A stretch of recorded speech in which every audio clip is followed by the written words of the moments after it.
Okay. So, hi Jojo, good to meet you. Hi, Claire. It's a pleasure to be here.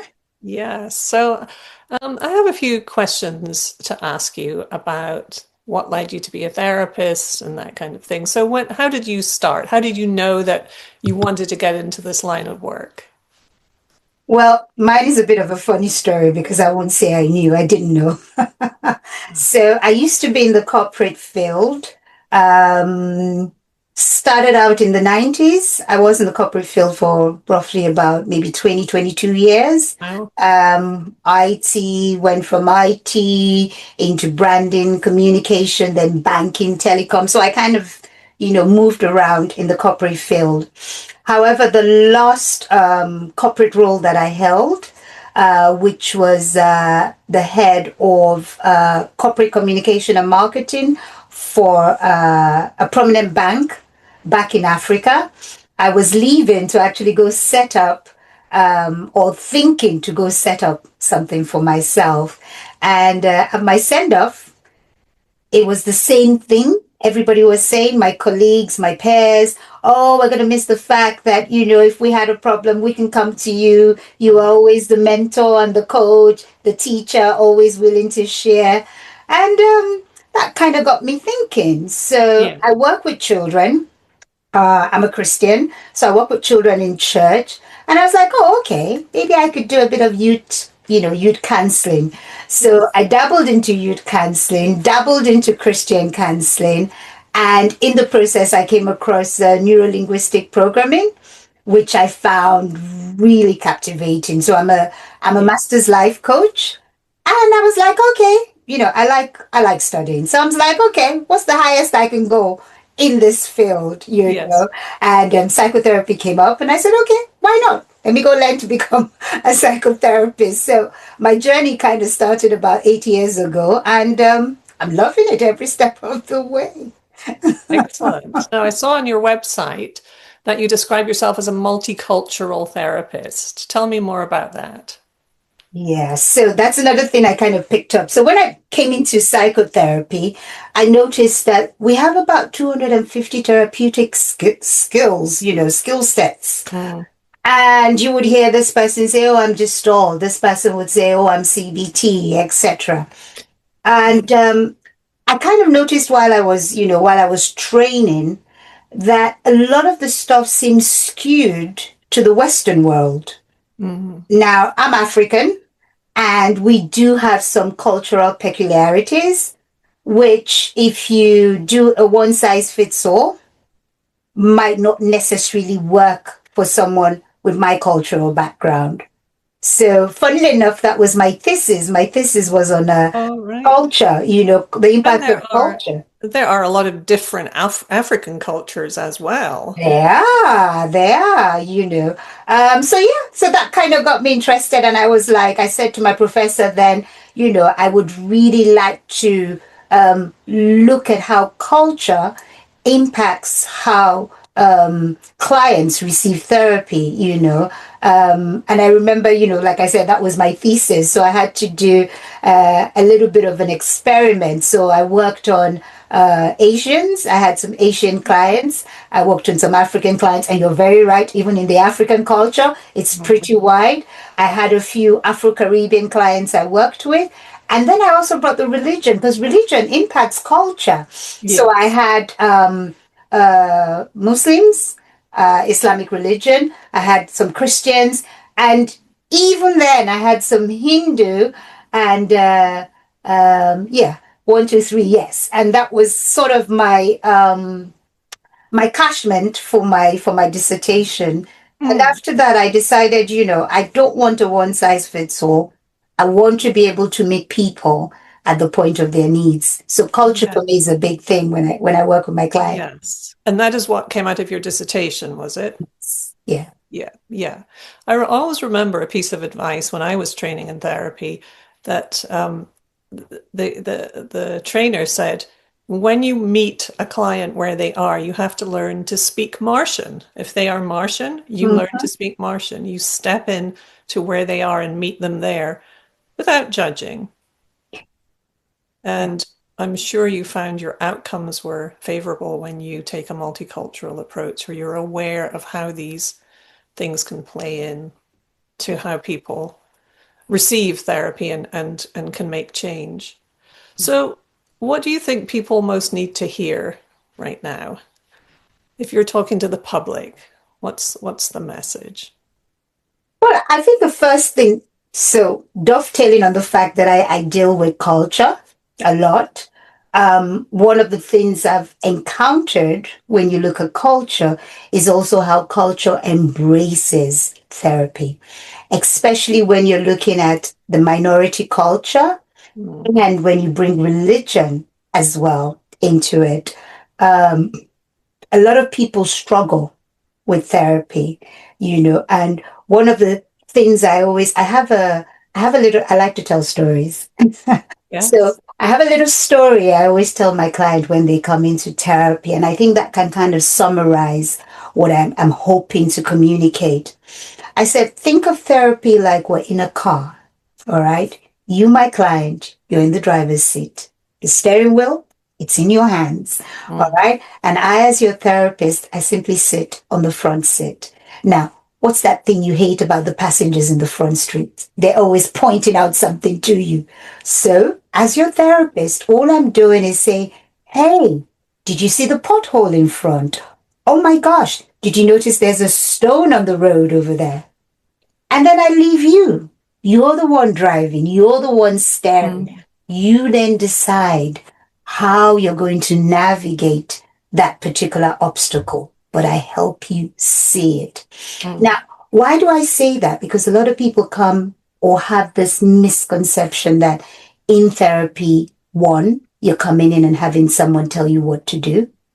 Two, you're coming in and have someone judge you because of the way you've done something. And it's absolutely none of those things. Yeah. It's someone creating a safe environment, someone saying to you, listen, I realize I'm not perfect. I realize I've messed up. I realize I'm still a work in progress. And I'm giving you a space to come here and be able to unbundle all what you're going through. Think of it like a puzzle that's all scattered. And together, maybe we can find an order to that puzzle, but at your own pace. Yeah. I think these metaphors are very helpful for people because there's a lot of anxiety, I think, about coming for therapy. People don't know what to expect. Mhm. So using something like that is familiar. Um, and what does a psychologically healthy life look like to you? Well, I think the first thing is to tell people psychologically healthy don't mean you ain't got no problems. Very true. Because, I hear clients thinking, oh, Jojo, when I'm done, then everything is done. I'm like, that's not what it, No. nope, nope. So I think psychologically healthy for me, if I try to explain it, is being able to embrace yourself, your strengths, your weaknesses, being able to give grace to yourself, to realize that, hey, I'm a work in progress. I'm going to make mistakes along the way, and it's okay. And you know what? Just because I've made a mistake doesn't mean I can't get up and get it right. I'm going to throw in one of my stories again. Like I Yeah. tell you, I love my stories. It's like a child, all right? The first time a child is learning to walk, all right? The child pulls himself or herself onto the table, and what do? They look for mom. Am I doing it right? Mom smiles, a little bit of a nod, and baby says, okay, maybe I can let my hands go. Maybe I can let this hand go. They take a step. What do? They normally fall. But what do they do when they fall? They eventually get up again. Mm, And they try. And they try. Baby's mm, giving itself grace because it looks around and someone encourages him or her to get up. Well, we need to learn to encourage ourselves and remind ourselves it's okay. That I fail doesn't mean I'm down. It just means I need to learn, where I've messed up and use it to get up and keep moving. So for me, psychologically healthy isn't the absence of problems. yes. It's the way you address or approach problems.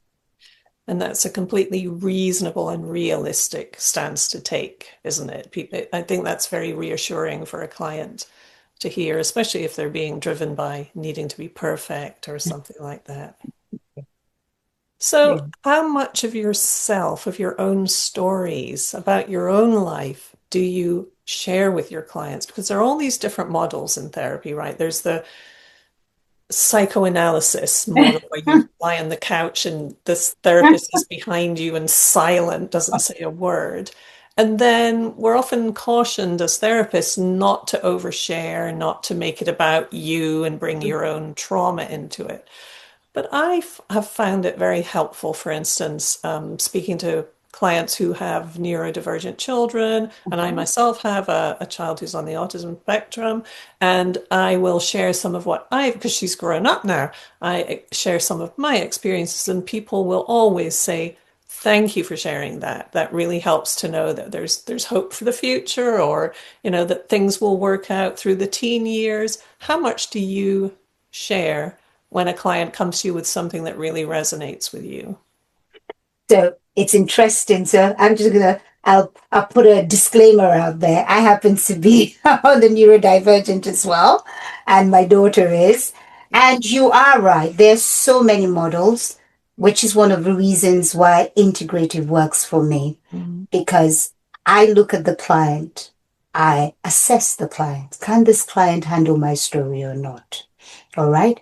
mm, Based on how I see the client, then I know how much to divulge and how much not to. But mm. rightfully, what you said, being careful that it's not myself I'm putting into the room, because Yeah. sometimes we're divulging because we ourselves are looking for validation, in which Yes. in which case you've missed it as a therapist. That means something's really triggered you. Mm, But do I bring myself? Yes. I do believe. I don't agree with the schools like humanistic and co that say, oh no, it's like a war. yeah. Because I think if I'm going to build, one of the things we say as therapists is we build rapport. All Hmm. right. If I'm going to build a rapport with you, you need to feel like I'm human as well. You need to really feel Yeah. like she gets me.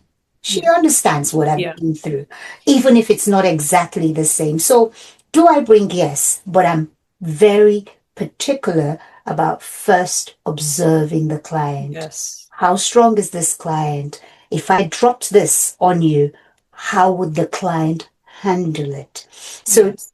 I find that most of the time when I am bringing self into the room, it's usually because the client has been with me for a while and I've Hmm. held them to a point where I know, okay, this person is getting strong enough to, have someone represent something to Mm. them and they can handle it. So, Yes. Yes. That's great. I think you brought up the issue of safety there. And we as therapists, our goal is to provide a safe and non-judgmental space. And we do our part of that, but the safety is actually felt by the client or not. yeah, And the rapport that we create with the client is a big part of that. Now, I work with people who are dissociative identity disorder, a lot of these parts that have fractured off from the personality. And that work is very slow sometimes because you need to really allow the client to feel safe. And I'm doing my part in that, as far as I know. But it's really up to the client to say or to feel that safety. So, although we can say we create a safe space, we can't tell what that particular client is going to feel. very true. And we do our best to then create the rapport that will ultimately create the safe space for them. Very So, true. how much is safety a central concern of yours? Safety for me is quite important. I deal with trauma clients, so Mm, some of them sometimes might have mm, dissociative tendencies. So I do understand. I will use a terminology we were taught, in class. My professor used to say our job is depending on how you're working to reparent your client. All yes, right. Safety, the concept of safety first comes from the parent.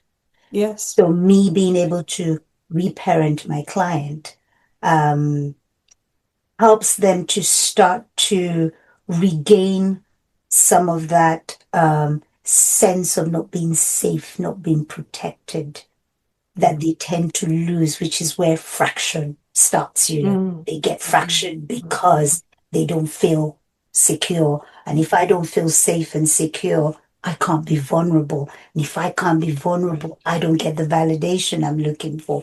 So I start from that angle. So for me, ensuring that my client from day one, actually, one of the things I don't do is I don't just take a client because you want to sign on with me. I usually insist on consultation. Mm. And in the consultation, I tell the client, what I need you to check is, do you think that I'm someone that you would Mm. want to work with? Do Mm. you think that I'm someone that you would reach a point where you can be totally vulnerable with me? Because Mm. if you don't feel that connect, I can bring all my tools into the therapy room and absolutely nothing's going to happen. Right. Because part of the healing is Right. based on one of the key things that create wounds in us, and that's trust. So Yes. I need my client, because safety and trust kind of work together. I need you to Yeah. feel like this isn't a place, or this is someone who I can feel safe enough that even when I am acting out, she can Yeah. hold me. She won't judge me. She's not going to be like mom.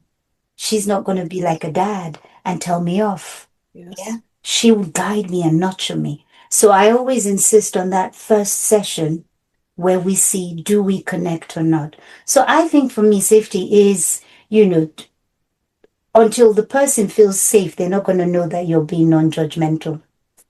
If That's I right. don't feel safe, I'll Yeah. always feel I'm being judged. So I Yeah. think for me, safety is really an anchor point when I start off with anyone. Yeah. And it's an access point, isn't it, to then the healing that takes place. And how do you deal with clients who want a quick fix? They think they've had a life of trauma. They come in and they say, 4 sessions, I want to be done. 6 sessions, I want this to be over. Because we do get that, right? Yeah. Yeah, well, I guess I smiled because just a few days ago someone said, "Oh, I just need 2 sessions," and I'm like, "Okay, wrong therapist." Yeah. Yeah. One of the things I do a lot is I do psychoeducation Mm. with my Mm. clients, and I do have a policy. I guess as a therapist, you need to make your own policies in Yes. addition to, the general policy of whatever body you belong to. So one of my policies is I don't do less than 12 sessions. And that's purely because I'm actually a psychotherapist and not a counselor. And I try to psychoeducate my clients on the difference between a psychotherapist and a counselor. You know, Yes. I get them to understand that, you see, in counseling, you can bring a problem, and the counselor simply tries to help you deal with that problem at Mm. that point, which is okay. I'm not knocking it. But as a psychotherapist, my job is to find the root, your why, Yes. why, and your how. Then you can decide what you want to do with your why. Because once you understand the root of a problem, even if it turns up in 20 years' time, you're better equipped to deal with it because now you know your why. And so I explained to them, I said, for us to get there, it's going to take at least 6 weeks for you to and even in 6 weeks, you still haven't told me everything about your life. Right. We're still getting to know each other. So you wanting a quick fix isn't really how I work. And I really do. And that's part of why I do the consultation. Help the clients to understand, my mode of working and what it is I'm hoping to help you Mm. achieve by coming Mm. to me, Mm. you know. And that saves a lot of misunderstanding down the line, doesn't it? Because if what how you work is not what they want or not what they're looking for. And I often find that clients will come in for a few sessions and then only then they start to uncover the real reason for coming in. They think it's this problem and you end up working on that On problem. totally different stuff. Yeah, yeah. So, what role do you feel that the body has in healing? Do you take a mind-body approach, or what is your approach? I do both actually, top Mm. down and bottom up. Hmm. Um, I'm going to pick on Bezel's words, which is that, the body keeps the score. Hmm. All right. I am very much into the somatic. Yes. I think it's important. Um, I believe that a reflection of the chaos in our psyche, the body reflects it for us, and Mm-hmm. that's how we tend to know, really. People say it all the time in slangs, in words, but we're not paying attention. My gut told me, well, what does that really Yeah. mean? Yeah. That's your body speaking. A lot of people don't realize it, but from the beginning of the ages, we've always used our body to understand what's going on. We just didn't put the technical terminologies to it. So Yes. I do believe top down, but I also believe in the bottom up. And once again, it's who are you dealing with? I have clients with fibromyalgia. That's your body speaking, Mm. you know. So yeah, I believe very much in the somatic. I think the body Yes. says quite a lot. Yes, I do as well. And I think there's sometimes a disconnect between what gets put out there on social media, sort of rule of thumb or a very quick, sound bite about what mind body healing is. And it's a lot more than you can explain to people in, 30 In a seconds. second. Yeah. But it's so important because our mind is what the brain does, and the brain is an organ in the body, and it's all, you can't really separate it. Yeah. And there's been a lot of critique of the body keeps the score, etc. But I think what people are arguing over is the mechanisms for things. We know somatic work works, and it's so important to have a relaxed body when you're doing healing work because then the mind starts to feel safe. So I think the mechanisms may change. We may learn more about the mechanisms as we have better technology to scan the brain, etc. But somatic healing is so important. I quite personally, I mean, okay, I'm going to be careful, but I would say on a scale of 1 to 10, 70% of therapeutic styles, whether we realize it or not, rides on the somatic, Yes. one way or the other. Yes. I mean, at least from the few, and I've tried different skill sets from EMDR to IFS to EFT to Gottman, and Yeah. each time I pick them, I see the connect. They might not be fully on the somatic, but the somatic comes in one way or the Yes. other into it. Absolutely. So I really don't think you can, but then again, I will be careful. Separate mind from body because I like the way you said it. Literally, the mind is in the body. Yeah. So if I'm Yeah. having some stuff up there, I Yeah. mean, if everything is interconnected, then it's got to go somewhere. Yeah. you know. It's not Um, like a brain being in a vat, like in the old science fiction movies. You've got a brain and you can take it out and you put it in a different and put body and another it works. exactly. Like, no, it doesn't work that way. One of the articles I enjoyed reading, it's quite old now, was about how heart transplant recipients start to take on some of the characteristics of the Yeah, donors yeah, yeah. because the heart has its own neuro Yeah. neuroreceptors, Apparently, the heart is like a mini brain as well. mini We have the brain. three. We have the three brains now: the gut brain and the Yeah, heart yeah, brain, and then the head brain. yeah. And it's really neat that we're learning more and more all the time. Yeah. Um, let me see. Oh, yes, I have a question about AI. Do you think AI is coming for your job as a therapist? All right. So I'm probably the wrong person to ask. I started my life in IT. Yes, so did I Um, actually. okay. I used to be a. So I am a little bit different in the way I view Mm, things. All mm, right. I think that there is space for AI in our field, Mm, mm, but I do not think that AI can replace the human aspect of no. therapy. And I say that because that's also one of the reasons why I'm an integrative, a multicultural integrative psychotherapist. You see, I think human beings are fascinating. All right. I can come up with theory that the broad majority might fit into, but every human being has Mm, something unique about mm, them. And therein comes the human element. I mm, need to pay attention to that uniqueness so that that uniqueness can help me determine the right therapeutic skill set mm. to apply. Exactly. AI does not have that sensitivity. No matter how we try, it doesn't. So, And nor do the clients who are seeking help, because I think clients themselves don't know what therapy can do for them and they have the wrong questions that they bring to AI. My concern, I know, I completely agree with you about you can't take the humanness out of therapy.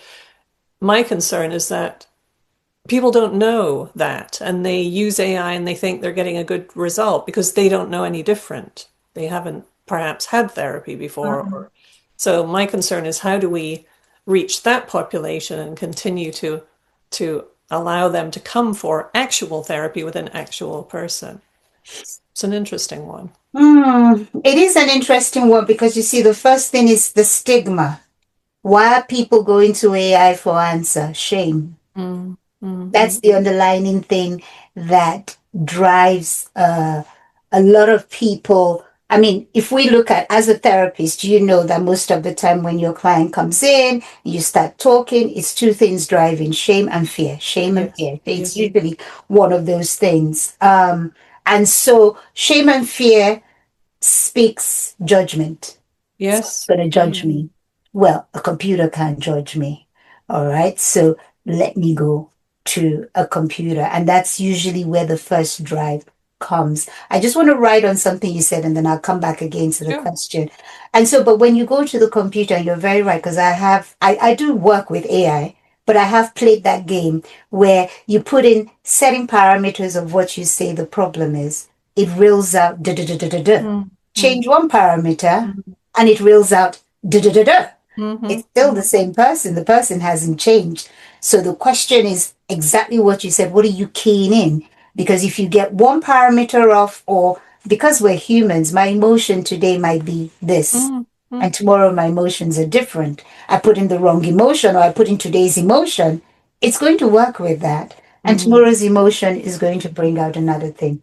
So that's, looking at it from AI. Now, with clients who tend to seek AI as an answer, I think that the first thing that I would say is understand what drives therapy. All mm, right. mm, Most therapists that I have met, and I know that that might not be the majority, but most of the therapists I've met have had a journey. When I went to psychotherapy school, the first rule was that I had to be in therapy for 4 years. mm, So I had to actually do therapy on myself.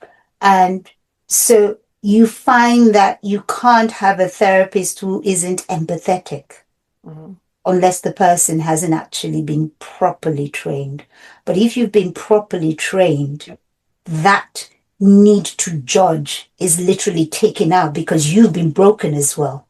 You've Yes. seen your own Yeah. flaws and Yeah. someone else has held you and given you a space and opportunity to heal. I call myself a wounded healer because we're Mm, still healing in different ways. All mm, right. Um, so that's one thing I want to put out there. Most therapists are wounded healers who have recognized that they mhm, haven't even gotten it right. So why would they then want to judge another person on what they've done or not done? And mm, then the second thing I want to say is we don't think twice if we had a headache. We go straight to the hospital. You call your GP. You mhm, stub your toe, GP. Well, just like the GPs to your body to ensure that, mhm, you remain healthy, well, the therapist is to your mind. Mm. If I think it's okay for me to sort out my body, I need to think it's okay for me to sort out my mind. And Yes. then I think the last thing I want to say on this is people think that coming to a therapist means you're ill. I don't agree. Mm. I don't go to the doctor only when I'm ill. Mm. I go for checkups. Yeah. All right. My mental well being is as important as my physical well Yes. being. And Yes. so your therapist is that mental doctor, in quote, that helps your well being. You can come into therapy just because you want to improve your mental well being. All right. I want to become more self aware about myself. I don't have trauma. I don't have depression, but I do recognize that, the way I've handled things might not be the best, and I don't know why I do stuff the way I do. Hmm. Hmm. So you come in to become more self aware because self awareness leads to better self regulation. And Yes. once you're self aware and you have healthy self regulation, guess what? You become socially aware because empathy is built within yourself. You become socially aware and you become better at relationship management, which Yes. means holistically around you, you're Yes. happier. Everything gets better. You Every take these new skills that you're learning, or perhaps you're just uncovering them in yourself, and those ripple out into the whole world around you. It's not just mental illness versus mental health, mental wellness. It's a different it's a framing. different ball game, yeah. Because everybody thinks, oh, you go to a therapist, that means you're sick. What's wrong with Yeah. you? Yeah, yeah. What's wrong with you? Yeah. Well, actually, I'm going for motivation for my golf game. No, no. Could be anything. You're not going to go to your GP for that, are you? So, what most excites you? What are you still learning? What makes you want to get out of bed in the morning in terms of what you're doing? Well, I think for me, it's the fact that honestly, our field is not a one size fits all. You know, one, it's the humility I feel when someone walks in, I see their pain, and then 6 weeks, 10 weeks, 12 weeks, 6 months, a person is a different person. I always feel humbled. I don't know how to explain it. Yes. Or a couple comes, and the first day I'm looking at them, my heart is breaking. I'm thinking, no, it's not as bad as you think. And Yeah. then, 3 months, 4 months, and, you know, they're different. Yeah. You never know what to expect through the door, but it's that humbling feeling that once more I've poured in a little somewhere and it's made a difference. Yes. They Yeah. found their way. Um, I mean, I've worked in the corporate field, but I don't think anything is that satisfying as Mm. seeing another human being find themselves. You know, It's transformative. I like And that word. It's being a little transformative. piece of that, being a facilitator of that, being a witness to that. Yes, it's very rewarding. I agree. Yeah. So I think that's the interview. Thank you, Jojo.